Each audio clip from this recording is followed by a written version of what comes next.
ஆண்டவராகிய இயேசுவின் நாமத்தினாலே இந்த காலை வேளையில் கூட உங்களை அவரை வாழ்த்துகிறேன். கர்த்தர் உங்களை ஆசீர்வதிப்பாராக. இந்த நாளிலே கூட மத்தேயு 5ஆம் அதிகாரம் 4ஆம் வசனத்தை கூட வாசித்து தியானிக்கலாம். துயரப்படுகிறவர்கள் பாக்கியவான்கள், அவர்கள் ஆறுதல் அடைவார்கள். மிக அருமையான வேத வசனம். இந்த 5ஆம் அதிகாரம் கூட இயேசு கிறிஸ்து மலையின் மேல் ஏறி பிரசங்கம் செய்தார்.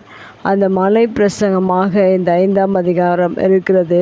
இந்த மலை பிரசங்கத்தில் இந்த வசனங்கள் 1 முதல் ஒரு 10ஆம் வசனம் வரைக்கும் அநேக வார்த்தைகள் இங்கே எழுதப்பட்டிருக்கிறது. இந்த வசனங்களில் பாக்கியவான்கள் பாக்கியவான்கள் என்று எழுதப்பட்டிருக்கிறது. யாரெல்லாம் பாக்கியவான்கள் என்பதை இயேசு கிறிஸ்து மலை பிரசங்கத்தில் கூறியிருக்கிறார்.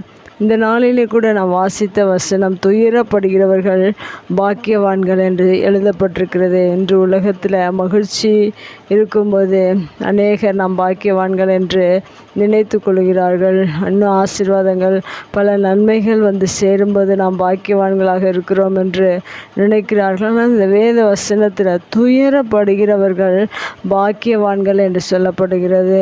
நம்முடைய வாழ்க்கையில் ஒரு வேளை துன்பங்கள், துயரங்கள், வேதனைகள், கஷ்டங்கள் இருக்கும் என்றால் அநேகர் அதை குறித்து கலங்கி தவித்து ஏன் எனக்கு இந்த நிலைமை என்று அநேகர் அழுது மிகவும் வேதனைப்பட்டு வாழ்ந்து கொண்டிருக்கிறார்கள். ஆனால் வேத வசனம் சொல்கிறது துயரப்படுகிறவர்கள் பாக்கியவான்கள் என்று இருக்கிறது. ஒரு வேளை இந்த நாளிலே கூட அநேக துயரங்களோடு அநேக வேதனைகளோடு கண்ணீரோடு கூட வாழ்வீர்கள் என்றால் மெய்யாகவே நீங்களும் பாக்கியவான்களாக இருக்கிறீர்கள். ஏனென்றால் நம்முடைய வாழ்க்கையில் நாம் பாக்கியவான் என்ற பெயர் தேவன் நமக்கு கொடுக்கிறார் என்றால், அந்த சூழ்நிலையில் நாம் கடந்து வருகிறோம் என்றால் அதைவிட மேலான ஒரு ஆசீர்வாதம் ஒன்றும் கிடையாது. ஆனால் இந்த வேத வசனத்தில் சொல்லப்படும் துயரப்படுகிறவர்கள் பாக்கியவான்கள், ஆறுதல் அடைவார்கள் என்று சொல்லப்பட்டிருக்கிறது.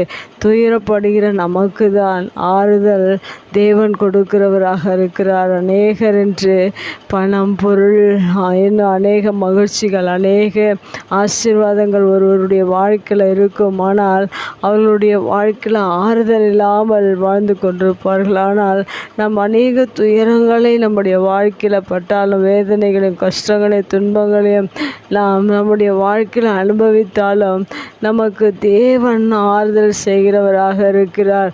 ஏனென்றால் லாசரு கூட ஐஸ்வர்யவான் லாசரு 2 நபர்கள் இந்த பூமியில் வாழ்ந்தார்கள். அப்போது ஐஸ்வர்யவான் எல்லாவற்றையும் அனுபவிக்க அவனுக்கு எல்லாம் இருந்தது. ஆனால் லாசருக்கோ மிகவும் உணவின்றி மிகவும் வேதனையோடு கூட வியாதியிலும் காயங்களோடும் பசியோடும் பட்டினியோடும் வாழ்ந்து கொண்டிருந்த அந்த துயரத்தில் வாழ்ந்த அந்த நபருக்கு தேவன் அவர் ஆறுதலை கொடுத்தார். அதுபோல் உங்களுடைய வாழ்க்கையில் எந்த குறைவுகள் இருந்தாலும், எந்த நிலைமையில் இருந்தாலும் அதை குறித்து நீங்கள் ஒருபோதும் இந்த பூமியில் சோர்ந்து போகாதிருங்கள். ஆனால் தேவன் நமக்கு தான் ஆறுதல் கொடுக்கிறவராக இருக்கிறார். அப்படிப்பட்ட மனிதர்களை தான் தேவன் பாக்கியவானாக மாற்றுகிறார். அதனால் நாம் ஒவ்வொரு நாளிலும் நம்முடைய வாழ்க்கையில் வருகிற துயரங்களை நினைத்து நாம் கலங்கி தவித்து வேதனைப்படுவது அது நல்லதல்ல. ஆனால் துயரப்படும் போது தேவன் இந்த சூழ்நிலையிலிருந்து என்னை மாற்றுவார் என்ற மகிழ்ச்சியோடு கூட நீங்கள் வாழ்வீர்கள் என்றால் நீங்கள் தான் மெய்யாகவே பாக்கியவான்களாக இருக்கிறீர்கள். தேவன் உங்களை தான் ஆறுதல் படுத்துகிறவராக இருக்கிறார். அன்று வேதத்தில் சொல்லப்பட்டிருக்கிற அந்த லாசருவை ஆபிரகாம் அடியில் வைத்து அவர் ஆறுதல் படுத்தினார். அதுபோல் நம்மையும் ஒவ்வொரு நாளிலும் நம்முடைய துயரங்கள் மத்தியில் தேவன் ஆறுதல் படுத்தி நம்மை ஆசீர்வதித்து நம்மை பாக்கியவானாய் மாற்றி நம்மை நடத்துகிறவராக இருக்கிறார். இன்னும் இந்த அதிகாரத்தில் அநேக பாக்கியவான்கள் என்று சொல்லப்பட்டிருக்கிற வசனம் உண்டு. அப்படிப்பட்ட சூழ்நிலையில் நீங்களும் வாழ்ந்து கொண்டிருப்பீர்கள் என்றால் மெய்யாகவே நீங்கள் பாக்கியவான்கள். நாம் பாக்கியவான்களாக இருப்பது தேவனுடைய சமூகத்தில் அது மிகவும் ஆசீர்வாதத்தை நமக்கு கொண்டு வரும். அப்படிப்பட்ட சூழ்நிலை வாழும்போது நாம் கலங்கவோ வேதனைப்படவோ நாம் தேவையில்லை. தேவன் நம்மை ஆறுதல் படுத்துகிறார்.